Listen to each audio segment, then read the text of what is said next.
The night sky was wide and silver, stretching like a quiet sea above the desert. The stars looked close enough to touch, yet they kept their distance, watching in silence. Beneath them, the sand slept in long, gentle waves. There was no sound, no wind, only stillness. Then, for the first time in many years, the sky moved.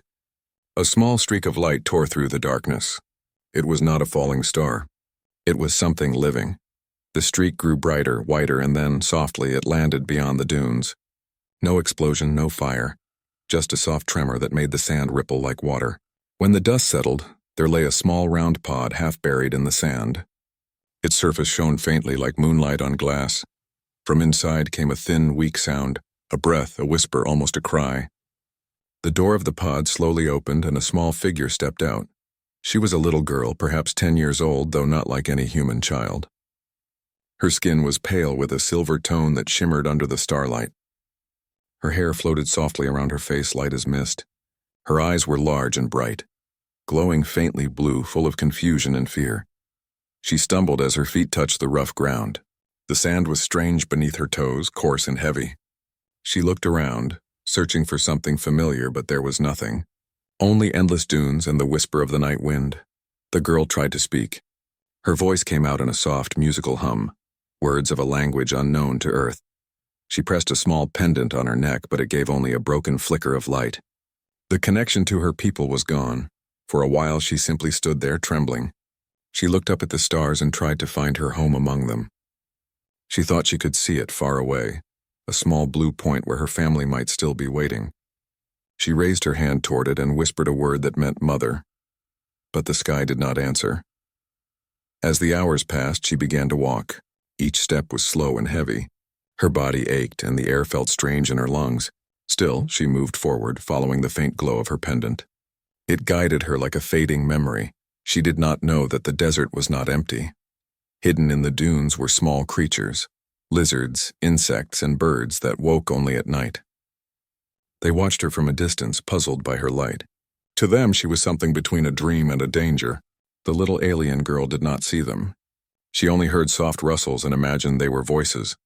By morning, the sun rose like a great golden eye, filling the world with heat. The light was so strong that she had to shield her face. Her skin, unused to the burning sun, felt a sharp sting. She walked toward the shadow of a rocky hill and sat there, curling her legs to her chest. She was hungry. The only thing she carried was a small silver cube that once produced food on her ship, but it was now dim and lifeless. She pressed it anyway, hoping it would respond. It did not. A tear rolled down her cheek, glimmering like glass. It fell onto the sand and sank away. She began to hum softly, a lullaby from her world. It was the song her mother used to sing before sleep, about a sea made of stars and a child who could fly. The song made her heart ache, but it also gave her comfort. When the night came again, the air cooled. The desert wind was kind and soft, brushing her hair like a hand. She lay down on the sand looking at the stars. The same stars that had watched her fall now blinked gently, as if whispering that she was not completely alone. Far away on the horizon, faint lights twinkled, lights of a small human village. But the girl did not know what they were. She thought they were stars resting on the ground. She smiled weakly, thinking maybe she could reach them someday. The next day she began walking toward the lights. Her steps were small but steady. She did not think about fear.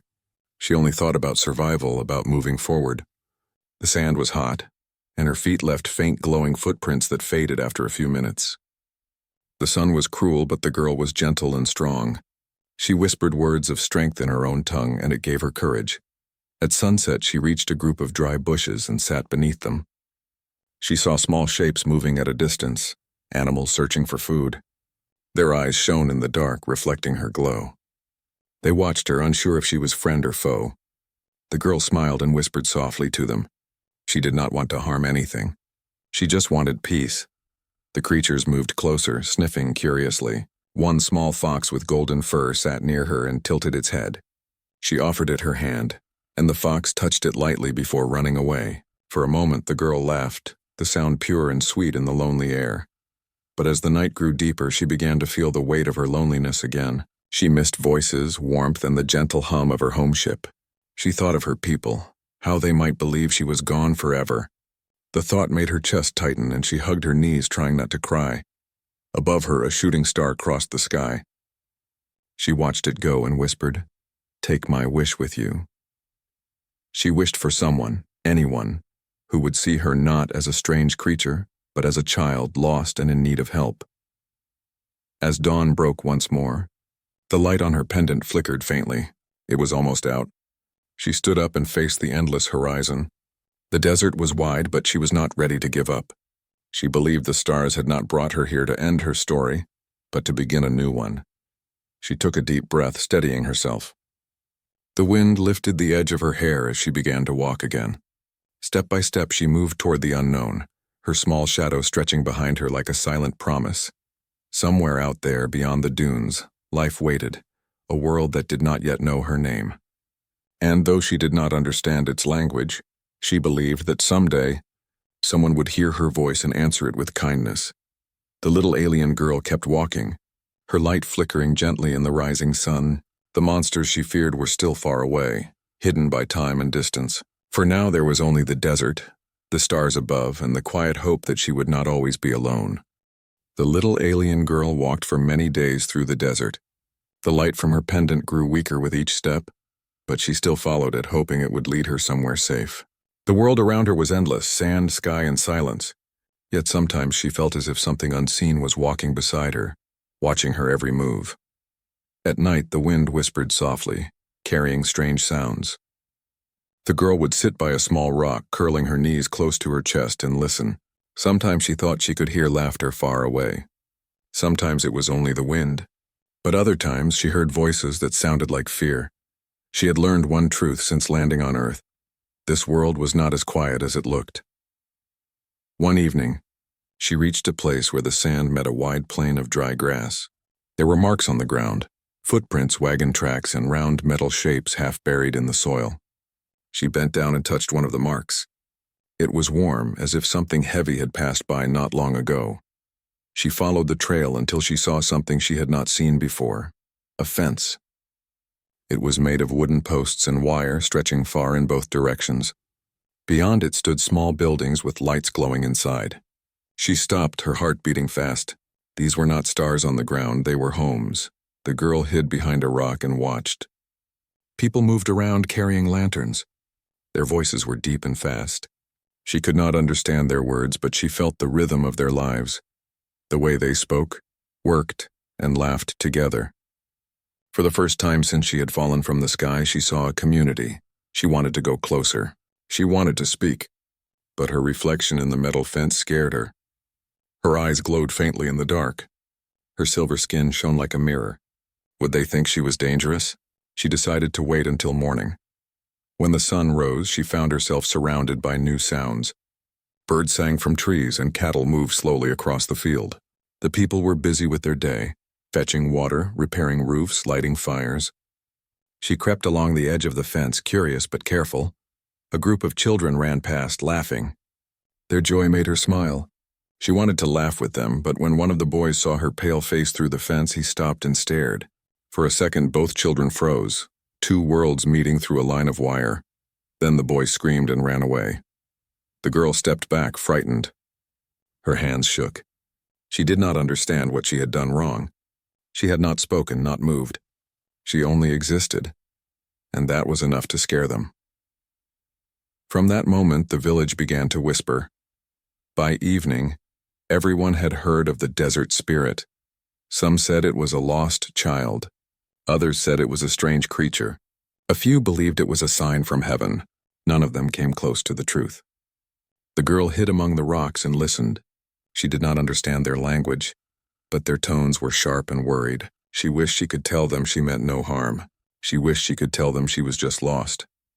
That night she tried to sleep, but the sounds from the village kept her awake. Dogs barked in the distance. Lanterns flickered along the fence line. She felt smaller than ever, caught between two worlds, not belonging to either. When the moon rose high, she walked away from the village. Her pendant was almost dark now, glowing only faintly with each heartbeat. The desert stretched before her again, endless and lonely. She wondered if this world had room for someone like her. Days passed. She wandered further north where the land became rocky and the nights colder. Sometimes she saw reflections in the distance, shapes that looked human but disappeared when she got close. She had begun to call them the shadows.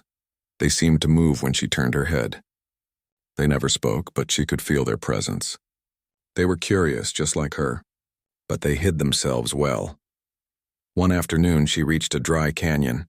Inside the canyon, she found marks on the stone, drawings of stars, animals, and people. She touched one of the symbols carefully. It looked just like the pattern on her own pendant. A memory flashed in her mind, her teacher's voice back home explaining how stars connect through all life. Maybe these humans had once known the same truth. She smiled faintly. For a brief moment, she did not feel like an outsider. That night, she built a small shelter of stones and dry branches. As she rested, she saw glowing eyes in the dark, small animals watching her again. But she was not afraid. She whispered softly, "It's okay. I won't hurt you." The creatures came closer, drawn by her gentle voice. One little bird hopped near her foot. She offered it a piece of dry fruit from a bush. The bird pecked it, chirped happily, and flew away. The girl laughed softly, her voice echoing through the canyon like a song. But her peace did not last long. She awoke before dawn to a deep, rumbling sound. The ground trembled slightly. In the distance, she saw bright moving lights, vehicles. She didn't know what they were, but she felt their energy. Humans were searching, maybe for her. She hid behind a rock and watched. The lights grew brighter. Men in uniform stepped out, scanning the ground with small glowing devices. One of them picked up a piece of her pod, an object she had left behind days ago. They spoke quickly, pointing toward the canyon. Her heart began to race. She wasn't sure why, but she knew she must stay unseen. The world did not seem ready to meet her yet. When the men left, she climbed to the highest rock and looked at the stars again. The sky above her was calm and full of light. She whispered to it, "You still see me, don't you?" The stars did not speak, but she imagined they blinked in reply.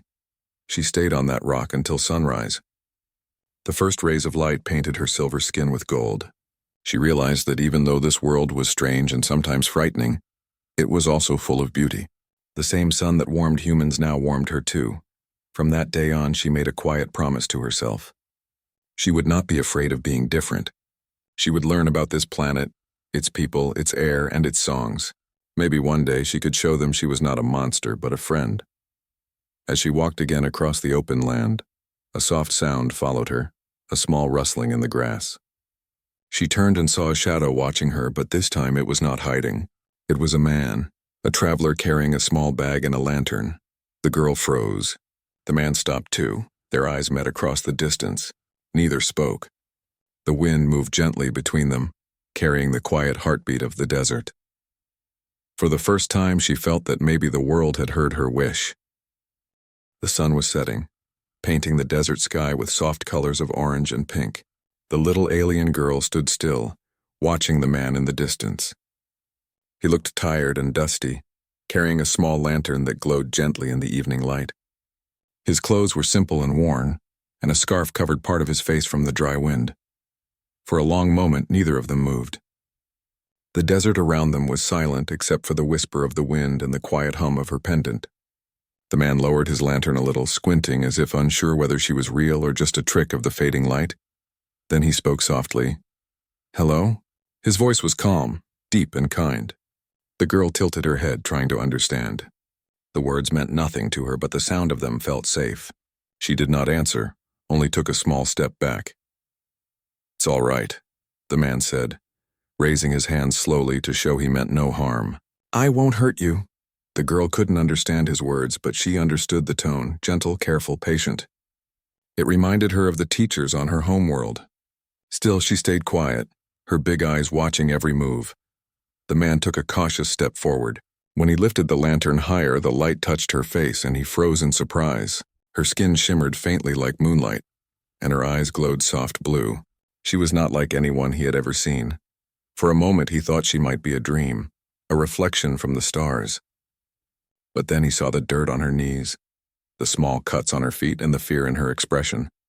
She was real, and she was lost. The man, whose name was Marcus, slowly set down his bag and reached inside. He pulled out a small metal flask and took a sip before holding it out toward her. "Water," he said, offering it gently. The girl looked at the flask, unsure what to do. She had seen humans drink before from far away, but she had never tried it herself. Carefully, she reached out, her fingers trembling. Marcus didn't move. He only smiled softly, encouraging her. She took the flask and sniffed it. The smell was strange, but not unpleasant. Slowly, she brought it to her lips and took a small sip. The cool water touched her dry throat, and she felt relief for the first time in days. When she handed the flask back, she whispered a word from her own language, soft and musical. A simple word that meant thank you. Marcus didn't understand it, but he smiled anyway. "You're welcome," he said quietly. For a while, they just sat there, the desert calm around them. Marcus looked at her with quiet curiosity. She looked at him with the same. He noticed the small pendant around her neck and the way it glowed faintly. "That's beautiful," he murmured. The girl held it close to her chest, her eyes soft but cautious. Marcus had always been a man who noticed small things. He had traveled alone for many years, walking from village to village, helping people where he could. Once, long ago, he had been a medic. But after losing his family in a great storm, he had left the cities behind, choosing to wander. He had seen many strange things in his travels, but nothing like this child. There was something gentle and pure about her, not dangerous, not frightening, only lost and far from home. When the sky turned dark, Marcus lit a small fire. The girl watched him closely, her eyes wide as the flames danced. She had seen fire before, but never this close. The warmth made her feel safe. She stretched her hands toward it, smiling faintly. Marcus noticed the small sparkle in her eyes and felt his heart soften. "You like it, huh?" he said quietly. She didn't answer, but her smile was enough. He shared some dry bread with her, and though she didn't eat much, she seemed grateful. He wondered where she had come from. Her clothes were strange, smooth and shining, made of a material he had never seen. Her movements were graceful, almost like floating. He pointed at himself and said, "Marcus." Then he pointed at her, waiting. She looked confused at first. Then she touched her chest and whispered something that sounded like Lyra. "Lyra," Marcus repeated, pronouncing it carefully. The girl nodded. Her smile was small but real. Marcus smiled back. "All right, Lyra, nice to meet you." They spent the night under the stars. Lyra sat close to the fire, watching Marcus draw shapes in the sand. He drew a circle and pointed up at the moon. Then another shape for the stars. She understood and nodded eagerly. Then, with her small finger, she drew a pattern in the sand, a design of stars that connected in a line. Marcus recognized it faintly. "Lyra," he whispered, looking up at the constellation above them, the one her name matched. "That's where you're from?" The girl looked at him, then up at the sky. She pressed her pendant and whispered softly, "Home." Marcus felt a lump in his throat. He didn't know how she had come here, but he understood what she meant. Home was far away, too far.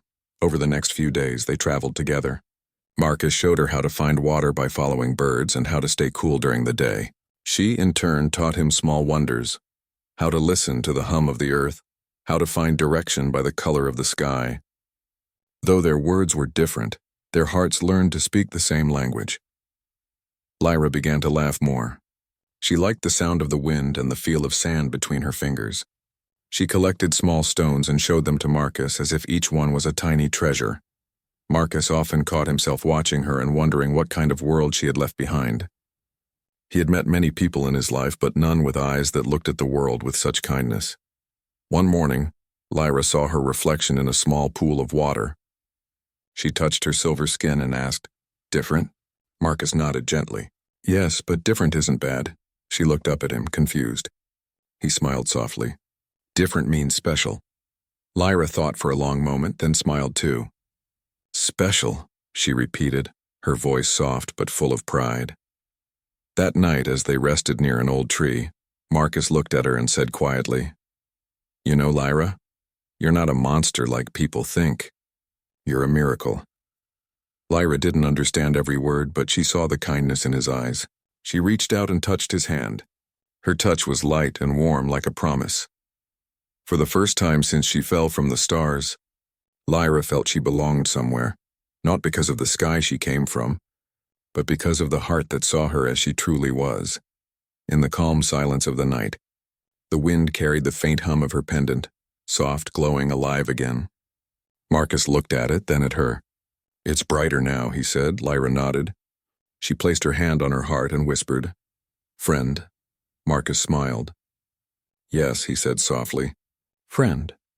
The stars shone above them, bright and endless. The little alien girl was no longer alone. Part 4. The Journey Through Fire. The days that followed were long but peaceful. Marcus and Lyra traveled together across the quiet lands. They crossed dry plains, rocky hills, and small rivers that sparkled under the sunlight. Wherever they went, they left footprints side by side.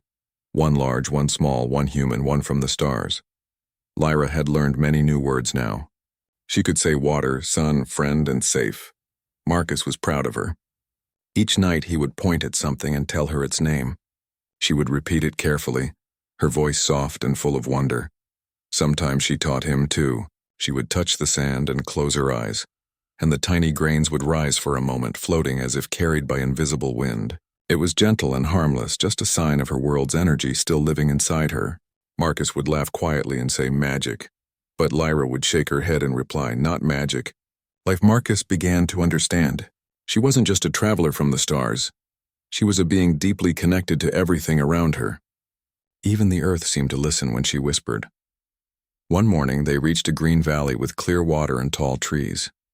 It felt like a dream after so many days in the dry desert.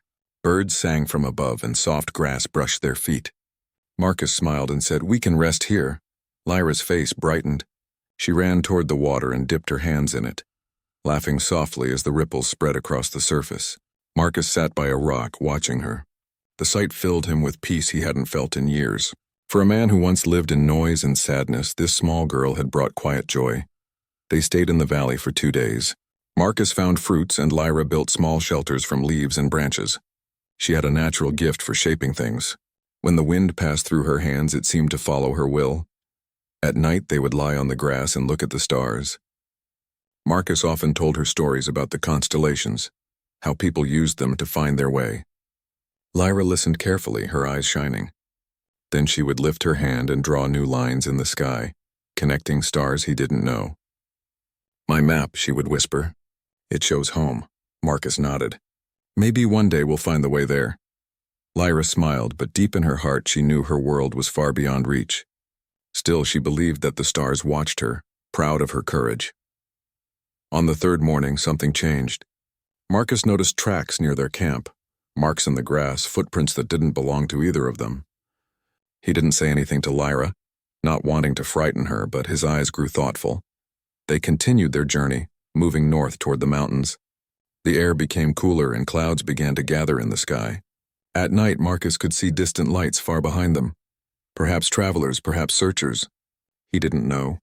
He only knew they had to keep moving. Lyra trusted him completely. She didn't ask why they walked at night now, or why Marcus always checked the horizon. She simply followed, humming softly under her breath. Her song made the long roads feel shorter.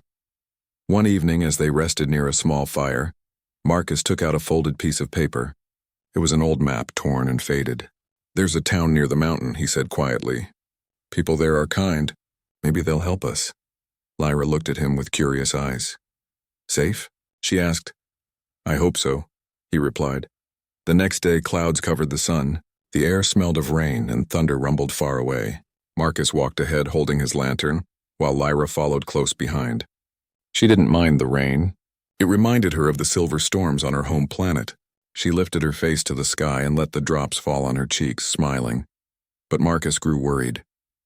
The path became muddy and visibility dropped. "We should find shelter," he said. They found a small cave near the base of a rocky hill and decided to rest there until the storm passed.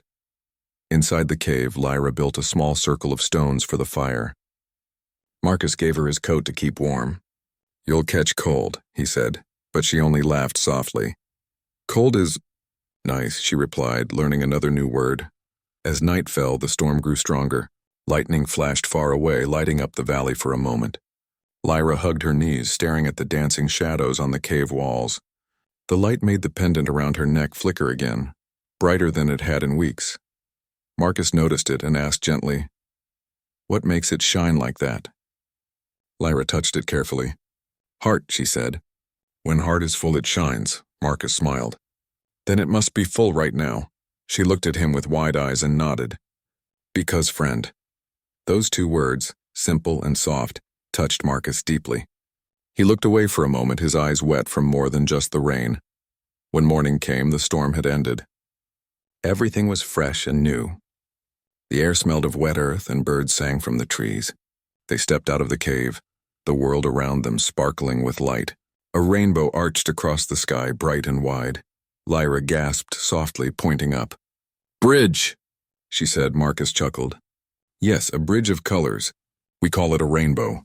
She watched it for a long time, then whispered, Maybe it goes to home. Marcus smiled gently. Maybe it does. They walked on, their path lit by morning light. The ground slowly began to rise, leading them toward the mountains. Marcus could feel they were getting close to something important, though he didn't know what. That evening, as they reached a high ridge, Lyra stopped suddenly. Her pendant glowed brighter than ever, filling the air with a faint hum. Marcus turned to her, surprised. Lyra? She looked up at the sky, her eyes wide. Above them, the stars began to flicker in a strange rhythm, as if calling her. They see me, she whispered. My people. They see me. Marcus stood beside her, unsure what to say. He placed a hand on her shoulder. Then they know you're safe. Lyra smiled, but her smile was gentle and sad. Not forever. Soon they come. Marcus nodded slowly. He understood what she meant, that her time on Earth might not last. I'll help you, he said quietly. Whatever happens, I'll help you. Lyra turned to him, her eyes shining. Thank you, Marcus, she said in her clear, small voice. You are light, not monster. Marcus laughed softly, surprised. I'm the light? She nodded. You showed me fire. You showed me heart. You showed me Earth is kind. That night, they camped under the stars one more time. The wind was calm, the fire warm, and the world felt at peace. Marcus told her one last story, about how humans once dreamed of touching the stars and how maybe one day they truly would. Lyra listened, smiling faintly. When they come, she said softly, I will tell them you were kind. Marcus looked at her, his heart full. That's all I need to hear. The stars above shimmered brighter, their light reflecting in Lyra's eyes. She looked up, whispering words only the universe could understand. And as the night deepened, the two friends sat together, one from the earth, one from the sky, united not by fear, but by trust, courage, and love that needed no translation. The morning came softly, with golden light spilling across the mountains. The air was cool and clear, and tiny drops of water shone on the leaves like silver pearls. Marcus and Lyra woke up slowly, their small fire now just warm ash. The world around them felt peaceful, as if waiting for something special to happen.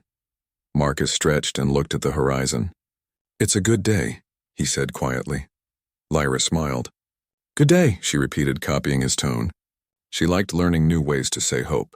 They began walking again. The mountain path was narrow and bright with flowers. Birds sang above them and Lyra hummed softly, the same melody she used to sing when she first fell from the stars. Each note seemed to float higher, carried by the wind. Marcus walked beside her, listening. He wondered if her people could hear her song from wherever they were. He hoped they could. As the day went on, the sky began to change.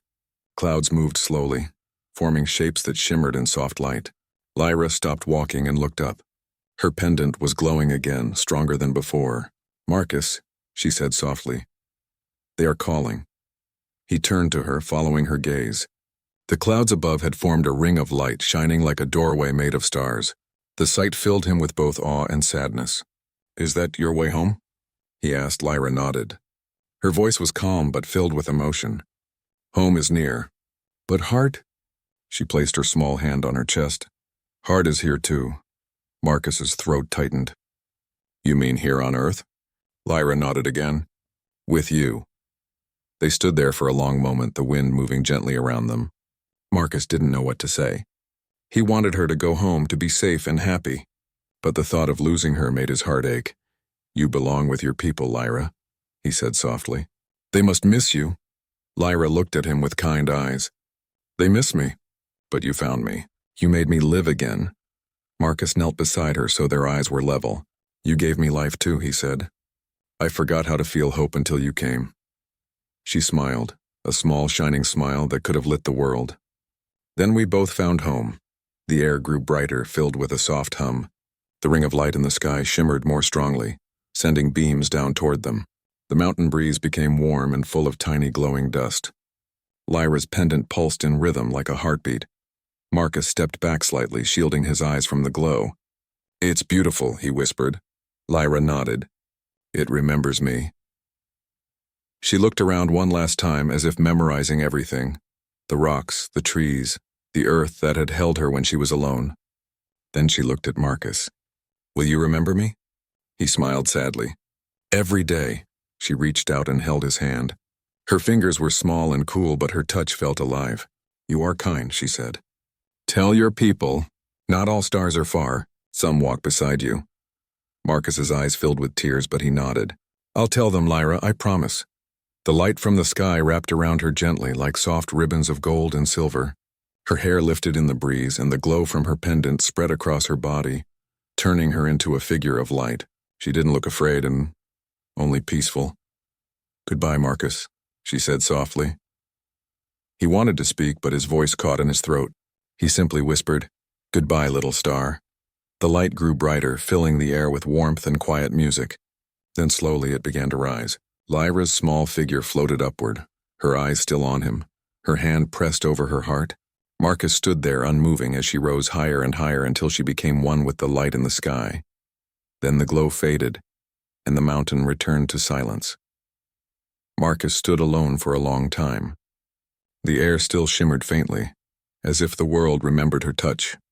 He looked down at the ground and noticed something glimmering where she had stood, her small pendant lying among the grass. It was still warm. He picked it up gently and held it close. The pendant no longer shone, but Marcus could feel a quiet heartbeat within it, soft and steady, a reminder that she had been real. He sat by the rock and watched the sky. The clouds slowly drifted apart, revealing 1,000 stars above. Somewhere among them a new one sparkled brighter than the rest, faintly blue just like her eyes. Marcus smiled. "You made it home," he whispered. Days turned into weeks, and Marcus continued his journey. He visited villages, helped the sick, and told stories to children by the fire. They would listen wide-eyed as he spoke of a little girl from the stars who had a heart brighter than the sun. "Was she scary?" they would ask. Marcus would shake his head. "No, she was gentle. She just needed a friend." Some of the children didn't believe him. Others did. But no one forgot the story. And every time Marcus looked at the night sky, he could still feel her presence, like a song carried on the wind. Years passed. Marcus grew older, his hair turning gray. He settled in a quiet village by a river, where he tended a small garden. On clear nights, he would sit outside and look up at the stars. He always found her, that one bright light that never faded. He would whisper, "Good night, Lyra," and it always seemed to blink back, as if answering, "Good night, Marcus." One evening, a curious child came to him and asked, "Old man, is it true that a star once came to live here?" Marcus smiled, his eyes shining softly. "Yes," he said. "And she taught me that being different is not a curse. It's a gift. She showed me that kindness is the language the universe understands best." The child looked at the sky. "Do you think she remembers you?" Marcus looked too, and his smile grew. "The sky remembers everything," he said gently. "And somewhere up there, I think she still smiles." That night, as Marcus lay resting, the wind passed through his open window. It carried a faint hum, soft, musical, familiar. For a moment, he thought he could hear Lyra's voice whispering his name. The pendant on his table glowed once more, just for a second, then faded. He closed his eyes peacefully, his heart full of warmth. In his dreams, he walked again through golden fields under the starlight, and beside him walked the little alien girl, laughing, free, and full of light. The stars above shone brighter than ever that night, as if celebrating a promise kept, a promise between two hearts from different worlds that had found each other in kindness and love.